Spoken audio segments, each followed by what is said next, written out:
Olá a todos os meus irmãos e amigos que me acompanham neste canal, e nesse vídeo eu vou falar sobre reformas que seriam necessárias de acontecer na organização das Testemunhas de Jeová.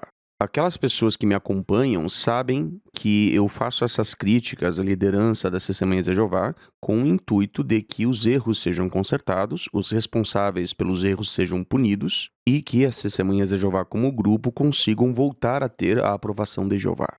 Para quem não me conhece, em hipótese alguma eu me oponho às Testemunhas de Jeová. Ao contrário, a fé das Testemunhas de Jeová é a minha fé. E é claro que existem algumas divergências entre a forma como eu vejo certas coisas na Bíblia e como a organização tem ensinado, mas em relação à doutrina fundamental das Testemunhas de Jeová, eu defendo essa doutrina e eu sou adepto dessa fé.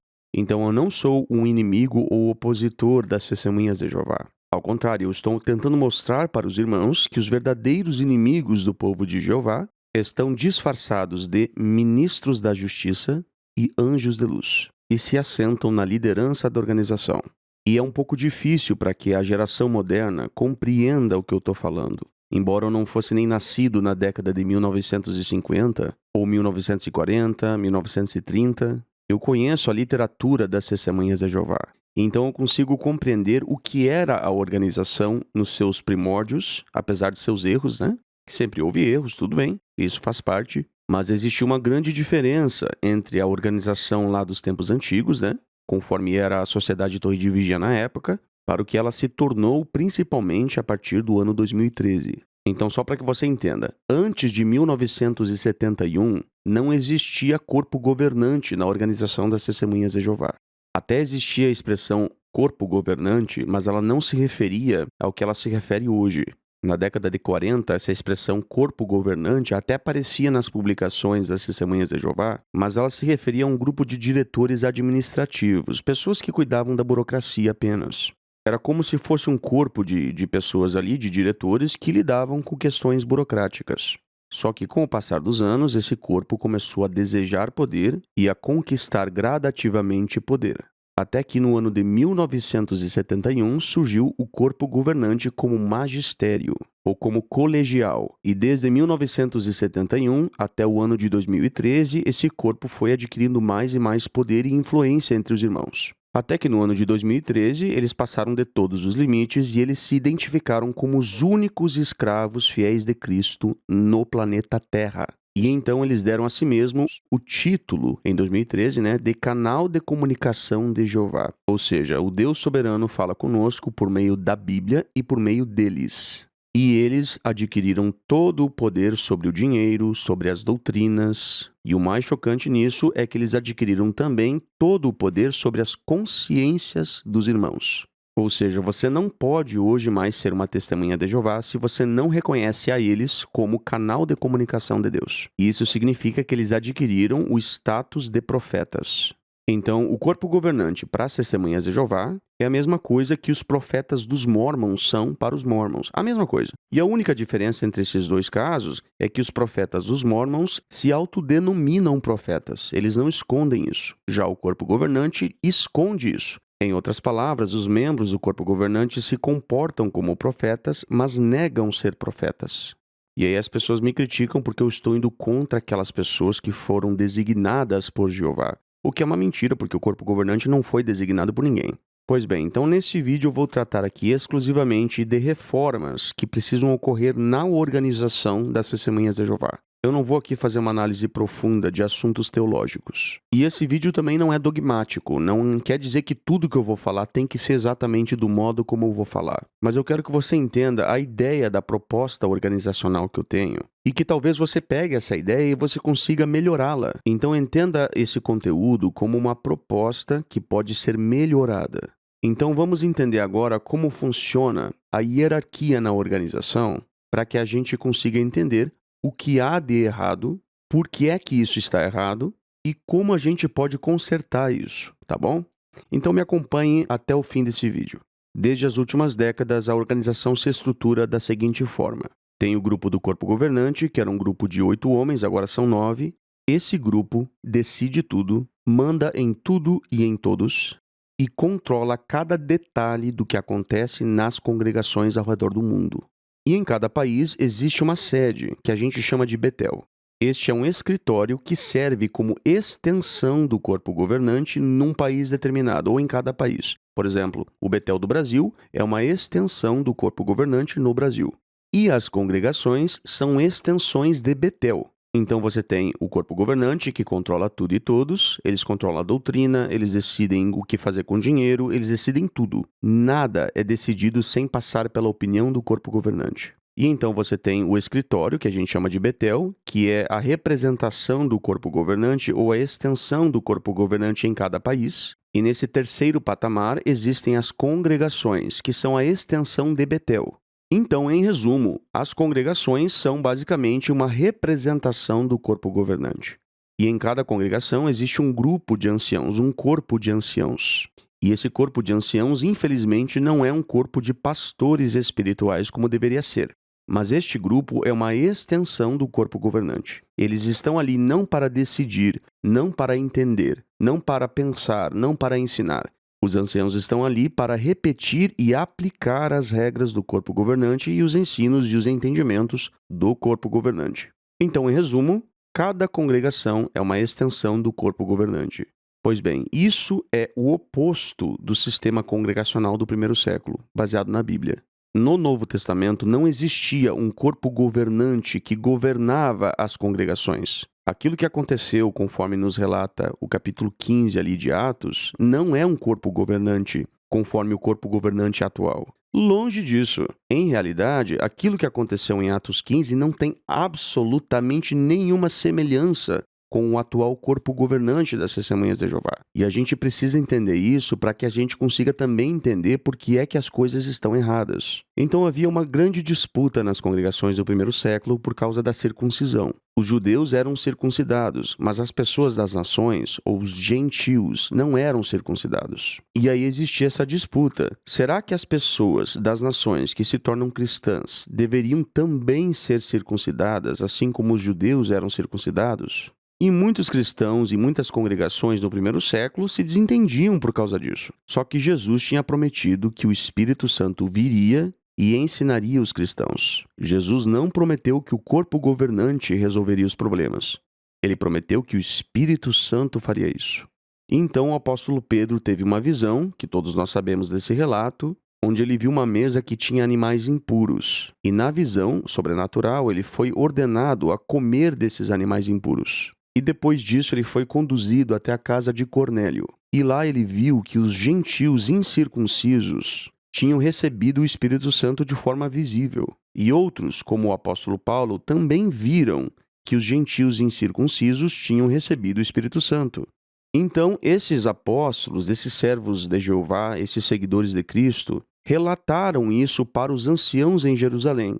E qual foi a conclusão? Só poderia ter sido uma. Se o Espírito Santo está se manifestando em gentios incircuncisos, isso significa que a pessoa não precisa ser circuncidada para que somente então receba o Espírito Santo. E assim sendo, a circuncisão era desnecessária para os gentios.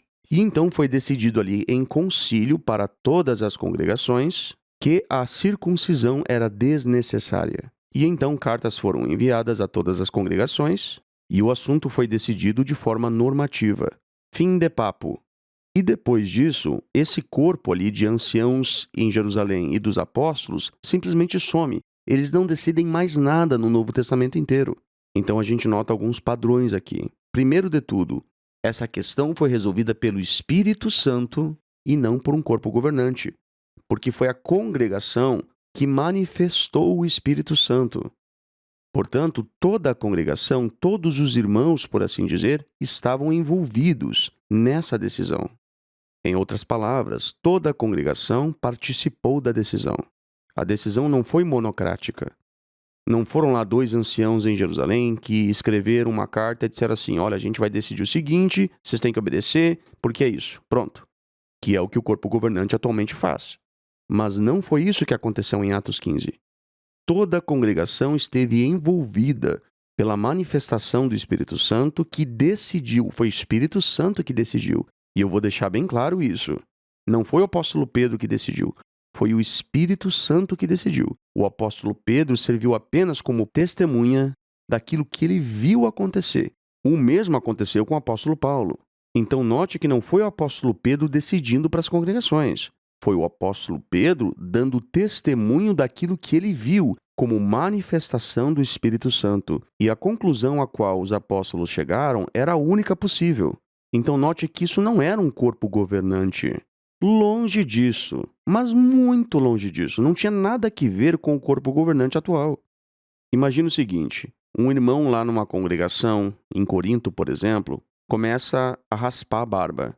E aí os anciãos da congregação lá de Corinto escrevem uma carta para Jerusalém para saber o que os apóstolos iriam determinar sobre os pelos dos irmãos. O que é que você diria dessa situação hipotética? Você diria, isso é absurdo, isso não aconteceu. É claro que não aconteceu, isso é absurdo. Isso não tem nenhuma base neotestamentária, mas é isso que o corpo governante atual das Testemunhas de Jeová entende que acontecia no Novo Testamento.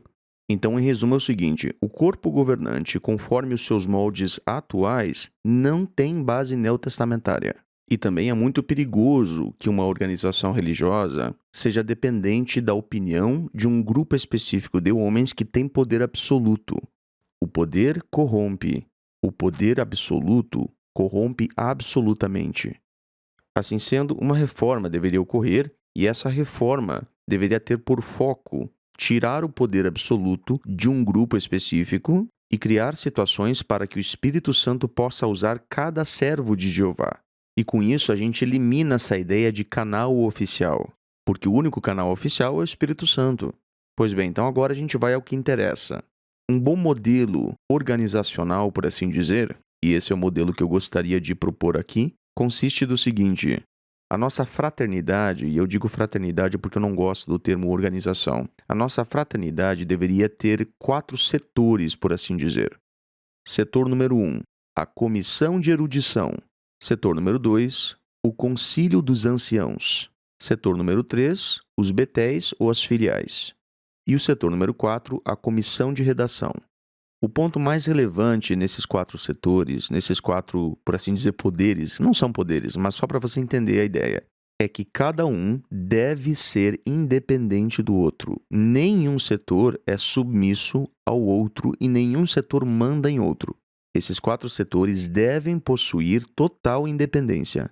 Bom, então vamos ver quais seriam os papéis de cada setor. Comecemos então com a comissão de erudição. A comissão de erudição deve ser composta apenas por eruditos, conforme diz o nome. Então, para fazer parte dessa comissão, a pessoa tem que ser um ancião experiente, talvez 20 ou 30 anos como cristão já, e o membro tem que ser erudito ou em grego, ou em hebraico, ou em aramaico, ou mesmo em áreas relacionadas à teologia da Bíblia. E talvez comunicar-se em inglês de modo fluente poderia ser um requisito para que pudesse existir comunicação. Essa comissão poderia ser formada por talvez 20 pessoas. E a crença de que a pessoa é ungida ou escolhida não deve ter relevância alguma quanto a se a pessoa participará como membro dessa comissão ou não. O propósito dessa comissão é instruir os demais grupos, mas não mandar neles.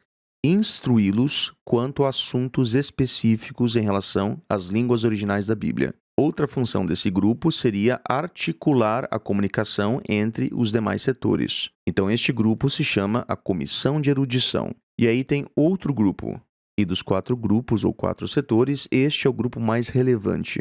O Concílio dos Anciãos deve ser composto por membros de todo o mundo, de todo o globo. Os requisitos para fazer parte desse grupo do Concílio dos Anciãos seria que o ancião tivesse certos anos de experiência como ancião nas congregações. Por que é que eu digo que esse grupo é o mais relevante de todos? Porque este é o grupo que determinará a doutrina. Então funciona assim, cada congregação tem os seus anciãos, e dentre esses anciãos, alguns deles, ou algum deles, poderá fazer parte do Concílio dos Anciãos. E então a doutrina oficial, ou mesmo um entendimento sobre profecia, ou sobre as referências de um texto bíblico, enfim, qualquer mudança teológica, qualquer atualização de entendimento, só poderá ser alterada em concílio. E esses anciãos não decidem. Quem decidirá é a congregação. O Concílio dos Anciãos servirá para comunicar a toda a congregação ao redor do globo o que a própria congregação decidiu. Então, por exemplo, surge uma pergunta assim, quem é o rei do norte? Só para a gente exemplificar aqui. Então, o Concílio dos Anciãos consulta a comissão de erudição e apresenta a questão a toda a congregação. E então, cada congregação ao redor do mundo fará resoluções, com base naquilo que os membros entendem que seja o caso, que seja a resposta à pergunta proposta, ao dilema proposto. E então o Concílio dos Anciãos vai servir como porta-voz da congregação. E quando o concílio chegar a um denominador em comum, então o entendimento será atualizado. Se mesmo após esse concílio a questão ainda não foi resolvida, isso também tem que ficar claro para a congregação, que a questão não foi resolvida. A congregação tem que participar ativamente da construção do conhecimento. E no terceiro setor nós temos as filiais. A função das filiais é coordenar a obra de pregação num país específico, assim como é hoje. Então não mudaria muito aqui. O que muda é que a filial deve ser independente de todos os grupos. Ela é autoridade sobre si mesma. Em outras palavras, ela não vai existir como se fosse uma extensão da comissão de erudição ou do concílio dos anciãos, ao contrário do que é hoje, que é uma extensão do corpo governante. E a comissão de redação vai ser o grupo responsável por produzir o conteúdo audiovisual, o conteúdo escrito, os artigos de A Sentinela, os livros, os filmes, os dramas, enfim, seja o que for. E esta comissão de redação deve ser totalmente independente dos demais grupos. Ela não é submissa a nenhum grupo, assim como nenhum grupo é submisso a ela.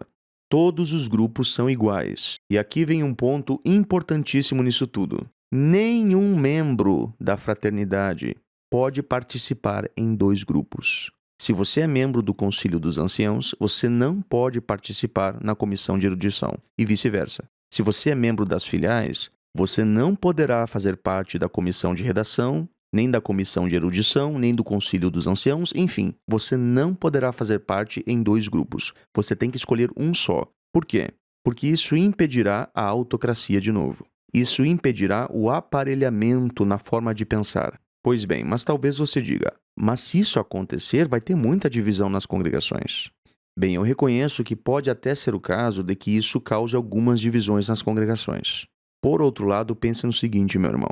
Nessa hipótese, a nossa união vai ser fruto da verdade e da liberdade e da atuação do Espírito Santo. O que não acontece hoje. As testemunhas de Jeová são unidas hoje, eu sei disso. Isso é ótimo, mas essa união é artificial. Ela não é resultado da atuação do Espírito Santo. Essa união forçada é resultado da coação moral que o corpo governante faz com os irmãos. Porque se alguém discordar do corpo governante, essa pessoa é imediatamente taxada de apóstata, sendo que apóstata nem significa isso. Pois bem, então esse vídeo já está ficando longo, vou parar por aqui, mas eu espero que você tenha entendido a mensagem que eu quis passar. E conforme eu falei, eu estou apenas dando aqui uma ideia de como seria um bom sistema congregacional. Isso aqui não é dogma, eu não estou sendo dogmático, mas eu espero que você tenha captado o espírito da mensagem, o espírito da ideia. Mas é óbvio que antes disso acontecer, algumas reformas precisam ser feitas. E uma mudança grandiosa deve ser feita, uma mudança dolorosa, que é o fim perpétuo do corpo governante e a desassociação dos membros do corpo governante. Mas talvez você se pergunte, como que isso pode acontecer? Bem, isso é muito simples, porém não é fácil. Nem tudo que é simples é fácil.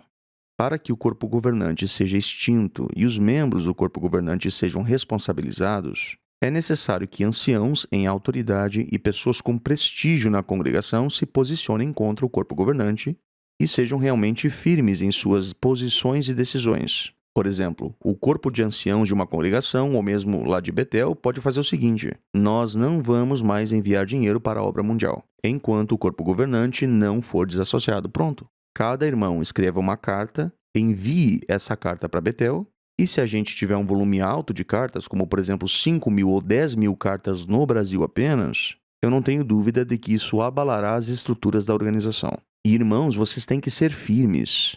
Não tenham medo, não temam, meus irmãos. Jeová está conosco.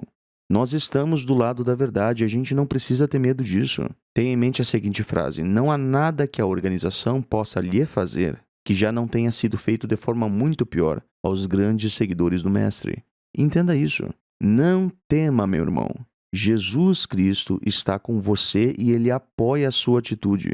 Tá bom? Eu fico por aqui. Um grande abraço a todos e fiquem em paz.